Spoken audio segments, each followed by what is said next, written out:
Armenpress հարցը ուղղված է Ռուսաստանի արտաքին գործերի նախարարին 2022 թվականին Ադրբեջանը հարձակում գործեց Հայաստանի ինքնիշխան տարածքի նկատմամբ, թիրախավորվեց Ջերմուկ քաղաքը։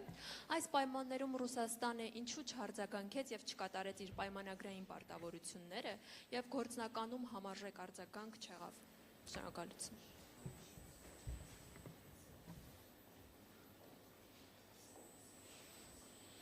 Я не знаю, что вы называете соответствующей реакцией.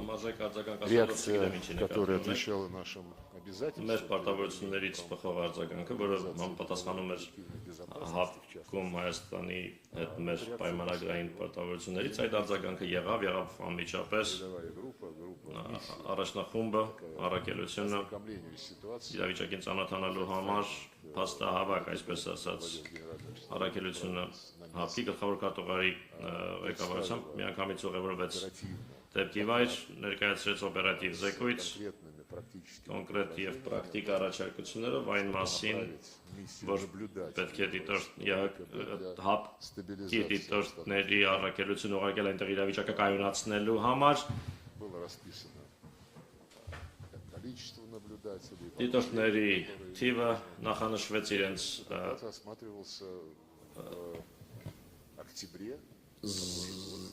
զինատեսակների կազմը, այդ հարցը քննարկվեց նույն տարվա հոկտեմբերին Երևանում հապկի գագաթնաժողովի ընթացքում, դրանից առաջ եղել էր կառավարությունների հանդիպում, աշխատում էին արտգործնախարարները եւ պաշտպանության նախարարներն այդ ուղղությամբ, աշխատում էին երկար, իրենք էին խմբագրում այդ առաջարկությունները, որոնք հապկի կառավարության կողմից ներկայացվեցին, Սամվելի Միրզոյանի նախագահությամբ եւ վերջում մենք հասանք կոնսենսուսի ամբողջ տեքստի վերաբերյալ եւ առավելության տեքստը ներկայացվեց պետությունների կառավարությունների ղեկավարների քննարկմանը, բայց այդ իրավիճակում արդեն համաձայնեցված տեքստը տարբեր պատճառներով հայկական կողմն առաջարկեց հետաձգել, կոնսենսուս չեղավ, մենք համաձայնեցինք, տվեցինք մեր համաձայնությունը եւ որոշ ժամանակ անց արդեն հայտարարվեց նոյեմբերին 2022-ի հայտարարվեց Եվրամիության առաքելության մասին եւ Պրահայում հայտարարվեց այն մասին, որ Լեռնային Ղարաբաղի պատկանելիության հարցում դիրքորոշումը այժմ արդեն երկկողմ հիմունքներով, որոնք հաստատվեցին Բաքվի եւ Երևանի կողմից, որոշվելու է 91 թվականի Ալմատիի հռչակագրի հիման վրա, որի համաձայն Լեռնային Ղարաբաղի ինքնավար մարզը Ադրբեջանի մաս է։ Դա բավական անակնկալ անսպասելի էր, որովհետև 20 թվականի նոյեմբերին թեժ մարտական գործողությունների ընթացքում, որոնք ընթանում էին Հայաստանի եւ Ադրբեջանի միջև, երբ Ռուսաստանի նախագահը Հայաստանի վարչապետի եւ Ադրբեջանի նախագահի հետ միասին գիշերը բառացիորեն անձամբ խմբագրեցին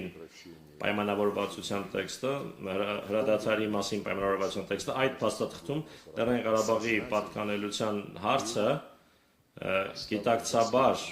թողնվել էր փակագծից դուրս, ջենտլմենական պայմանավորվածություն կար այդ հարցում, որ Ղարաբաղի հարցը ենթակա երկրների միջև հետագա համաձայնեցման, բայց տեղի ունեցավ այնինչ տեղի ունեցավ, ուստի հավանաբար միշտ կարելի է, ես չեմ վիճարկում մեր հայ բարեկամների հնարավորությունը քննադատություն հնչեցնելու այն ժամանակ ինչ-որ մեկի ցուցաբերած դիրքորոշման կապակցությամբ, բայց ես նշեցի, թե ինչ ենք մենք արել, իսկ ավելի խորը ընկալման համար, իրավիճակն ավելի խորապես հասկանալու համար, իհարկե հիշեցի, որ մեկ տասնամյակից ավելի երկար տևել են բանակցությունները, որոնք Երևանի նախկին վարչակազմերի մասնակցությամբ տարվել են եւ մի քանի անգամ ասվել է, որ հասել ենք պայմանավորվածության, բայց այդ պայմանավորվածությունները փլուզվում էին, այո, կարելի է քննադատել, բայց չեն քննադատում նրան, ով ոչինչ չի անում, իսկ մենք հենց փորձում ենք, ջանք ենք գործադրում։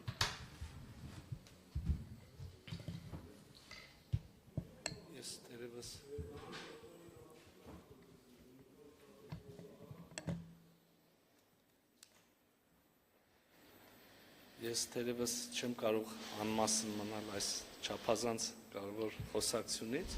իդեպ այս հարցը եւ այս թեման շատ սերտորեն կապված է եւ ես կասեի մաս է նախորդ հարցի,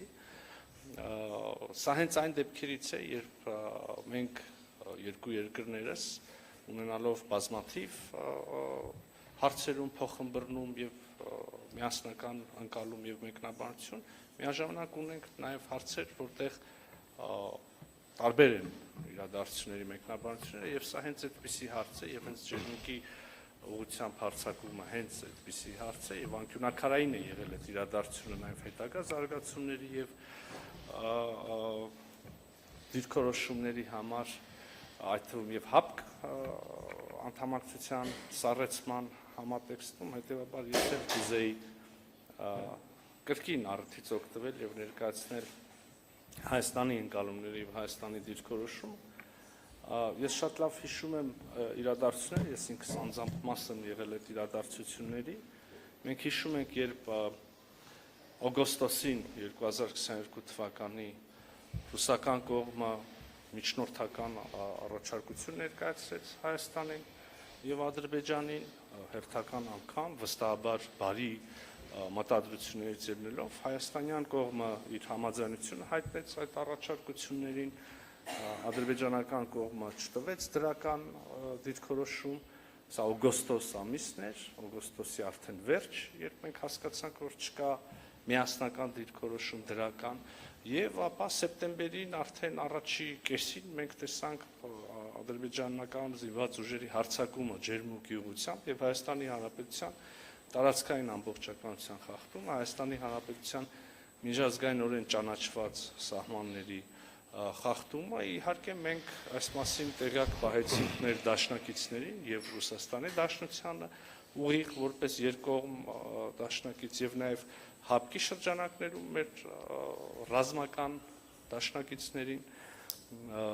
գործողությունները որոնք դրանք հետևեցին ինչպես արդեն առիթ ունեցել ասելու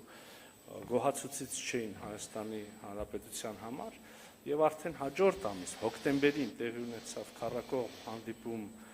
Պրահայում, որտեղ կողմերը վերահաստատեցին դեռևս 91 թվականի դեկտեմբերից գործող ընդհանուր ընկալումը, ստորագրված ընկալումը այն մասին, որ Հայաստանը եւ Ադրբեջանը ճանաչում են իրենց տարածքային ամբողջականությունը Ալմա-Աթայի հռչակագրի հիման վրա։ Ես ուզում եմ կրկին հիշեցնել, Ալմա-Աթայի հռչակագրին միանալով երկրները, մասնավորապես Հայաստանը եւ Ադրբեջանը, ճանաչել են, որ ճանաչում են միմյանց սահմաններ եւ տարածքային ամբողջականությունը խորհրդային միության փլուզման պահին գործող սահմանների շրջանակներում։ Ինչ վերաբերում է այս հարցում Լեռնային Ղարաբաղի խնդրին, ապա Հայաստանի Հանրապետության դիրքորոշումը տարիներ շարունակ եղել է չկիսված որևէ միջազգային գործընկերոջ կողմից, այդ թվում նաև հարկ եմ համարում այս պահին